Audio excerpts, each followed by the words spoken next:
आज मैं बनाने वाली हूँ कॉर्ड सेट एक बच्ची के लिए जो कि 8 से 9 साल की है और इसी मेथड से आप बड़ों का भी बना सकते हैं। तो ये मेरा कुछ मेज़रमेंट है। यहाँ पर मैंने चेस्ट का साइज़ 15 बताया, लेकिन वो 13 है। मैंने सिर्फ फ्रंट का ही लिखा था।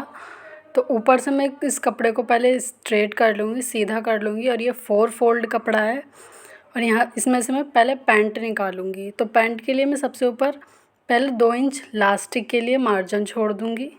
तो इस तरीके से 2-2 इंच पर निशान लगाने के बाद मैं इनकी स्ट्रेट लाइन ड्रॉ कर लूँगी कुछ इस तरीके से। तो ये हमारा लास्टिक का कपड़ा है और अब मैं यहाँ पर लेंथ रखूँगी। तो लेंथ मैंने यहाँ पर रखी है 26 और दोनों साइड में इसी तरह 26 पर निशान लगा लूँगी। ये हमारी पैंट की लेंथ होगी और जो हमारे फ़ोल्ड करने का वो होगा उसको मैं 2-3 इंच एक्स्ट्रा रखूँगी। तो पहले इस तरीके से इसको निशान लगा के आपको सीधा लाइन ड्रॉ कर लेनी है। मेरा कैमरा थोड़ा इस साइड रह गया। लाइन ड्रॉ कर लेनी है और नीचे हमें एक्स्ट्रा कपड़ा लेना फ़ोल्ड करने के लिए, वो कैमरे में कैप्चर नहीं हो पाया। और यहाँ पर मैं हिप का साइज़ ले रही हूँ। तो हिप का साइज़ हमारा 10 है, मतलब 9 है। 1 इंच मैं एक्स्ट्रा ले रही हूँ और यहाँ पर मैं रुमाली जोड़ूंगी, इसलिए मेरा स्ट्रेट रखूँगी मैं। और यहाँ पर मैं बीच सेंटर में निशान लगा लूँगी कपड़े के बिल्कुल सेंटर में हाफ हाफ करके। देन हम पैंट का निशान लगाएंगे, पैंट की मोरी का। तो यहाँ पर मैं बीच में निशान लगा लूँगी फ्रंट पे और इसी तरीके से मैं मोरी का निशान लगा लूँगी। तो मोरी यहाँ पर मैंने रखी है 8 इंचेस और इसी तरीके से हाफ इंच का मार्जिन देते हुए इस लाइन को ड्रॉ कर लेंगे जहाँ तक हम मियानी जोड़ेंगे वहाँ तक। और इसी तरीके से हमारे पैंट कट में ढाल आ जाएगा।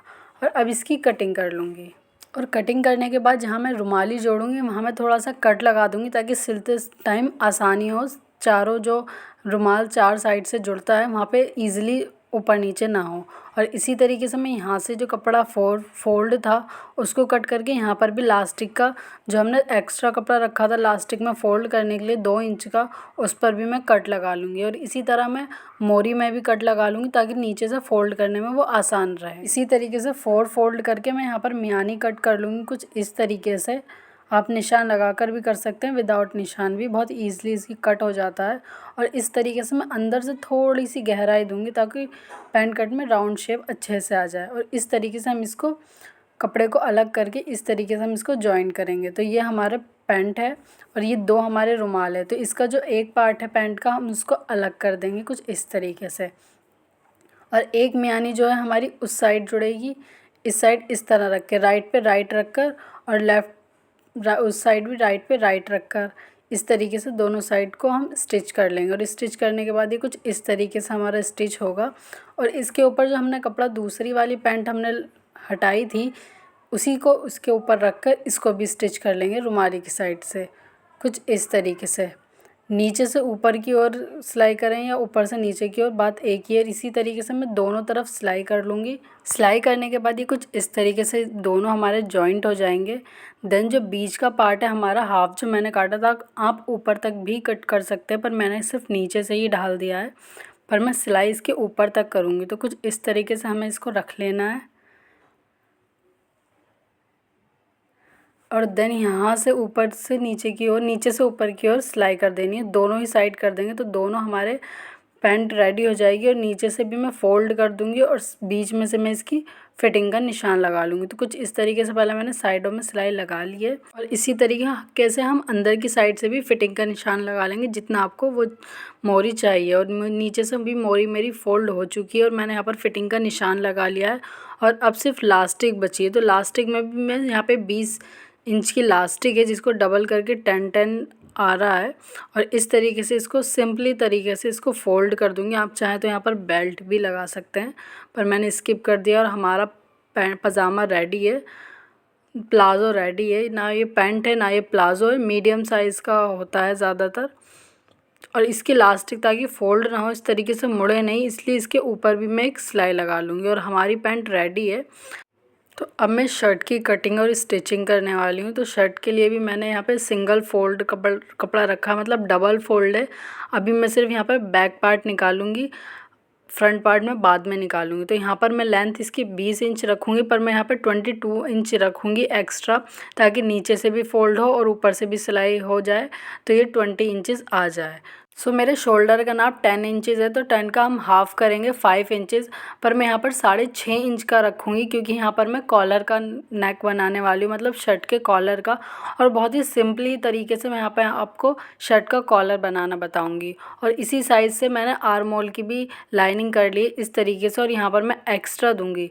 यहाँ पे लाइन ड्रॉ करने के बाद मुझे थोड़ा छोटा लग रहा था, तो मैं आधे इंच का और बढ़ा लूँगी इसको, और यहाँ पे फिटिंग का निशान दूँगी। तो फिटिंग मेरी टोटली आगे पीछे की 30 इंचज़ थी, लेकिन मैं अभी बैक पार्ट कर रही हूँ तो 15 इंच का से हाफ़ करेंगे हम। सो 15 इंच का हाफ़ करेंगे, तो यहाँ पर मैं 7.5 बैठ रहा है, पर यहाँ पर मैं थोड़ा एक्स्ट्रा मार्जिन रखूँगी सिलाई के लिए, तो मैंने यहाँ पर इसको 8.5 रखा। और इसी तरीके से सीधी तरीके से हम नीचे की भी फिटिंग कर लेंगे। शर्ट में कोई फिटिंग का निशान नहीं होता कि कमर से थोड़ा छोटा और बड़ा होता है, सीधी होती है, तो मैं इसको सीधा कट कर लूँगी। अब मैं यहाँ पर आर्म होल कट कर लूँगी। शर्ट का आर्म होल ज़्यादा गहरा नहीं होता है, नॉर्मली सिंपल तरीके से यहाँ पे हल्की सी गहराई देते हुए कट कर लेना है। और ऊपर शोल्डर के पास से आधा इंच की गहराई देनी है, इस तरीके से नीचे की ओर कम कर देना है। और शर्ट की जो हमारे नीचे का हिस्सा होता है वो थोड़ा गोल शेप में होता है इस तरीके से, तो मैं यहाँ पर इसको गोल शेप दे दूँगी और अब कट कर लूँगी। वीडियो ज़रा भी हेल्पफुल लगे तो वीडियो को लाइक और चैनल को सब्सक्राइब ज़रूर से करना।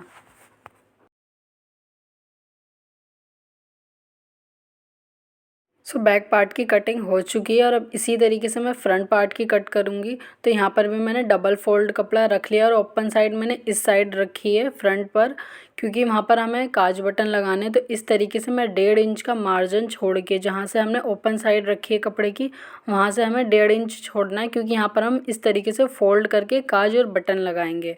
तो इस तरीके से मैं यहाँ पर सीधी लाइन ड्रॉ कर लूँगी, ताकि सिलाई करते टाइम ईज़िली मैं कर सकूँ। और एज़ इट इज़ जैसे हमने फ्रंट पार्ट का बैक पार्ट की कटिंग करी थी, उसी तरीके से हमें इसकी कटिंग कर देनी है। और यहाँ पर मैंने कट लगाए ताकि स्टिचिंग के टाइम ईज़ी रहे। और अब मैं यहाँ पर इसकी स्लीव्स कट कर रही हूँ।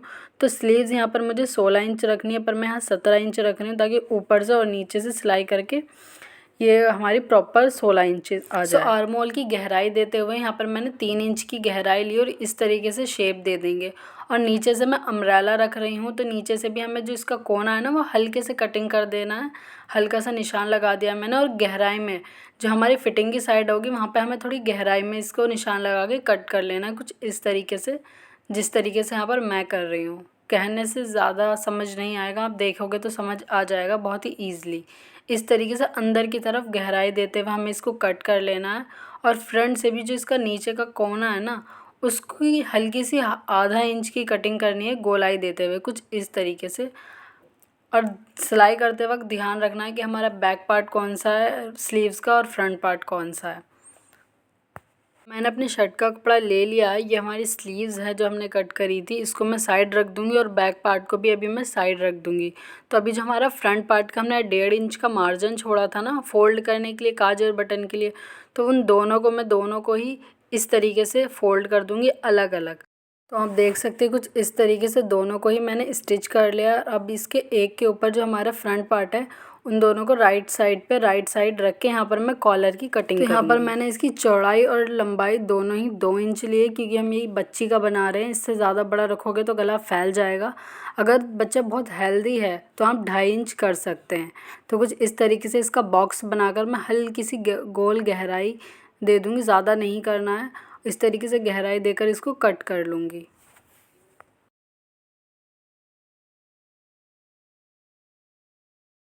देन दोनों ही पार्ट को इस तरीके से अलग अलग कर कर इन पर बैक पार्ट को मैं रखूँगी, और इसका जो शोल्डर का ऊपर का हिस्सा है इसको स्टिचिंग कर इस तरीके से मैंने पहले बैक पार्ट को रख दिया था, उसके ऊपर मैंने फ्रंट पार्ट रखा, और इन दोनों के शोल्डर जो है हमारे ऊपर से, उनको मैं स्टिच कर लूँगी। सिलाई करने के बाद में कॉलर के जो हमने नेक कट किया है उसको कुछ इस तरीके से रखकर इसका नाप ले लूँगी कि ये कितना है। तो यहाँ पर मेरा जो टोटल नाप आया था वो 13 इंच आया था, एक साइड से 6.5 इंच का, और 13 इंच का हमारा प्रॉपर कॉलर तैयार हो जाएगा। तो 13 इंच इनफ बहुत बढ़िया है हमारे कॉलर के लिए। तो इस तरीके से मैं यहाँ पर पेपर पेस्टिंग का यूज़ कर रही हूँ। अगर आपको सॉफ्ट कॉलर चाहिए तो आप पेपर पेस्टिंग का यूज़ कर सकते हैं। अगर आपको टाइट कॉलर चाहिए लाइक शर्ट की तरह, जैसे आदमियों की शर्ट का कॉलर होता है एकदम टाइट, उस तरीके का चाहिए तो आप हार्ड वाली बुकरम यूज़ कर सकते हैं। तो यहाँ पर मैं 3.5 इंच की इसकी लंबाई रख रही हूँ, और जो हमारा 13 इंच का कॉलर है तो उसका हाफ करके 6.5 इंच का मैंने इसकी चौड़ाई रखी है और कुछ 1 इंच का निशान लगाते हुए इस तरीके से मैंने इसकी कॉलर की गहराई दे दी है इस तरीके से।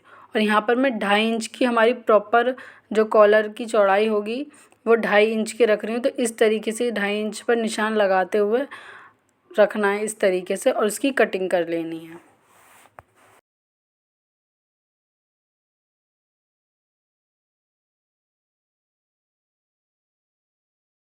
कटिंग करने के बाद हमें कपड़े की बैक साइड पर इसको आयरन की हेल्प से अटैच कर लेना है।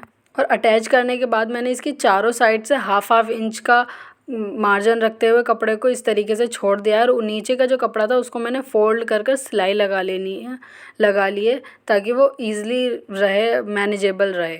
तो इसी तरीके से हमें दूसरे कपड़े पर इसको अटैच करना है और इसके एक कोने से इस साइड तक ऐसे करके यहाँ के कोने तक सिलाई लगा लेनी है। इसको अटैच करने के बाद इसका जो गोल हिस्सा है मतलब कॉलर का हमारा थोड़ा राउंड शेप आ रहा है तो यहाँ पर मैं जगह जगह कट लगा दूँगी ताकि फ़ोल्ड करते हुए इसमें कोई झोल ना आए। और सीज़र की हेल्प से मैं यहाँ पर इसके कॉलर की जो कोने हैं उसको प्रॉपरली निकाल दूँगी। ये ईज़िली निकल जाते हैं सीज़र के कोने से और एकदम परफेक्ट कोने निकलते हैं इस तरीके से आप देख सकते हो।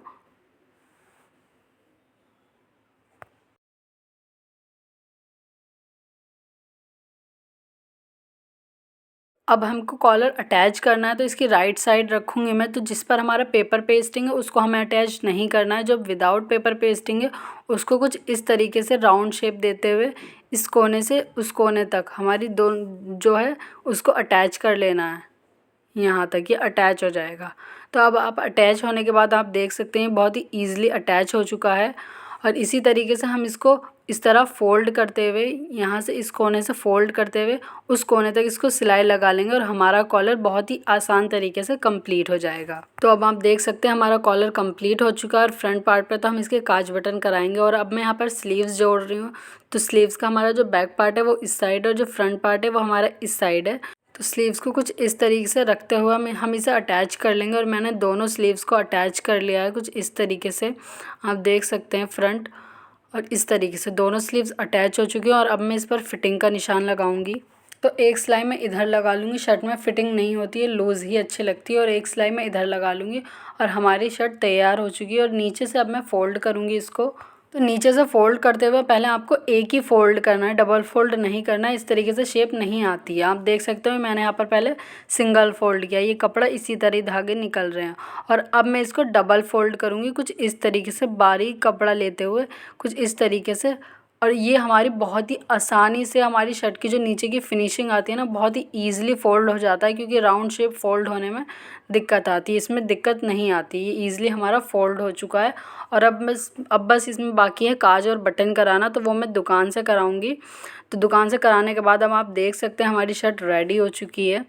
तो इसका कॉलर बहुत ही अमेजिंग आया है। इसकी स्लीव्स आप देख सकते हैं अम्ब्रेला है और नीचे से भी जो हमने फ़ोल्ड किया था वो भी प्रॉपर है। इसके बटन भी हमारे हो चुके हैं कुछ इस तरीके से, 5 बटन लगवाए हैं मैंने। और ये हमारी पैंट प्लाज़ो है जो कि ये भी रेडी हो चुकी है। अब आप देख सकते हैं। वीडियो पसंद आए तो वीडियो को लाइक और चैनल को सब्सक्राइब करना। Thank you for watching.